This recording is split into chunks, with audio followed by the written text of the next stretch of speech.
Barkanmu da zuwa satin AA. A wannan kashin ya kunshi wasu ayyukan mai girma wazirin Adamawa Alhaji Atiku Abubakar na ranar 6 zuwa 12 ga watan Disamban shekara ta 2021 ne. A ranar Litinin ɗin 6 ga watan Disamba, mai girma tsohon mataimakin shugaban ƙasa ya karɓi bakuncin wasu ƙungiyoyin magoya baya ƙarƙashin jagorancin uwar ƙungiyar Atiku Support Organization ASO, waɗanda suka je domin yi masa murnar zagayowar ranar haihuwarsa tare da yi masa fatan alheri.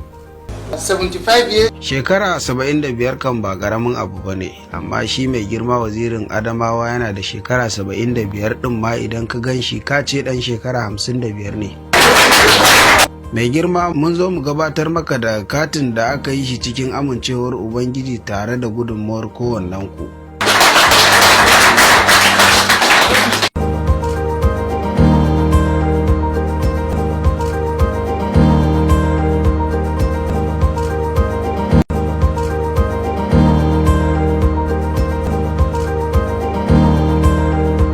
Not by his power. Ba wai da ƙarfinsa zai yi ba, da yardan Allah Atiku zai zama alkhairi ga ƙasa. 100% an amince da shi. He is for the youth. Shi Alhaji Atiku Abubakar ai na matasa ne, ai baya buƙatar kuɗi ko wani abu, duk abin da yake yi yana yin sa ne domin mu matasa.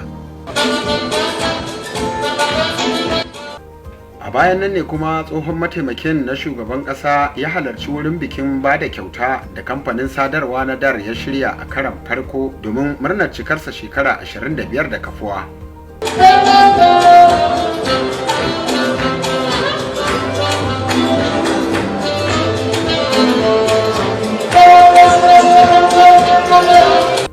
A talatar 7 ga wata kuma tsohon mataimakin shugaban ƙasa ya shafa wani ranar ne a ofishinsa da ke cikin gidansa.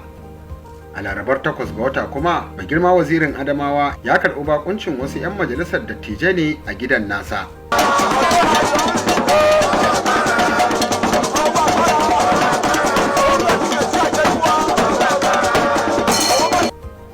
A ranar Juma'a, mai girma wazirin Adamawa ya tafi jihar Ondo domin halartar wurin bikin yaye ɗaliban jami'ar Achibas karo na 11 da ke garin O a jihar ta Ondo.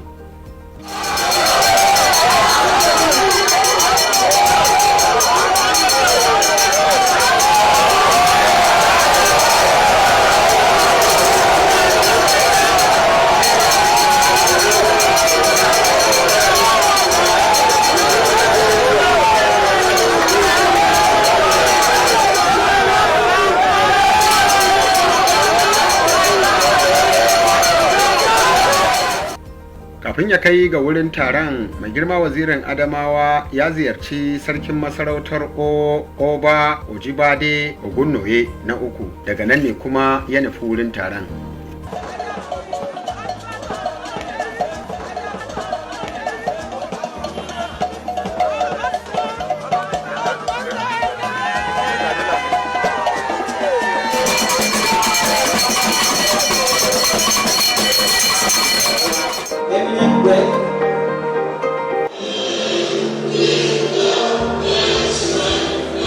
Himself, Waziri of Adamawa, is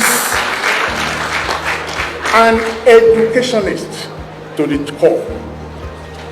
Now, he is the founder of the top-notch American University of Nigeria, YOLA. Mai girma wazirin Adamawa ya gabatar da lacca a wurin taron akan karkasuwar bangarorin ilimi da cin gashin kansa, inda ya fara da ba da labarin wasu daga cikin gwagwarmayoyinsa da ya yi a fagen ilimi.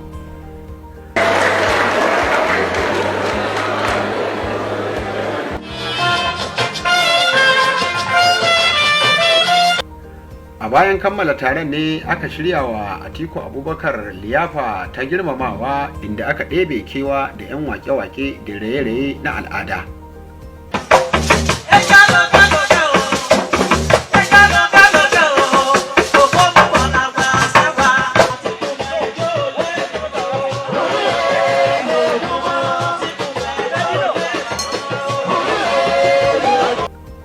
washe gari asabar kuma tsohon mataimakin na shugaban kasa a wannan jami'a an tabbatar masa da digirin girmamawa na matsayin dakta a fannin kasuwanci.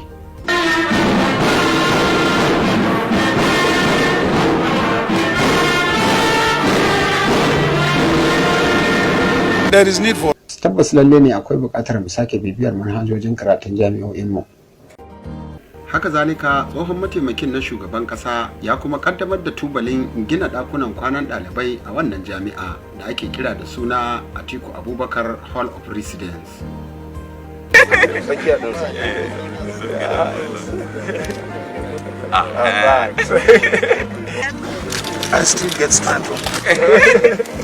In the southwest. A jami'o'in yankin kudu maso yamma ai babu wani ɗakin taro ko na kwanan ɗalibai da ake kira da suna Atiku Abubakar. Babu shakka dubunnan mutane ne za su mori wannan aiki da ya dasa yau.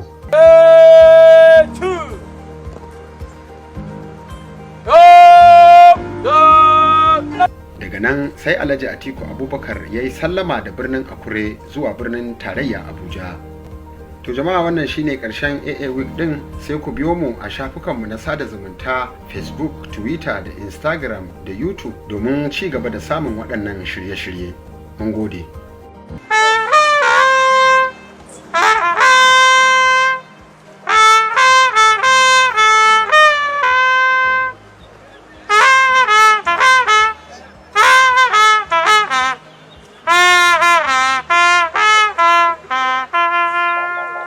Muna jiran na sojoji ne.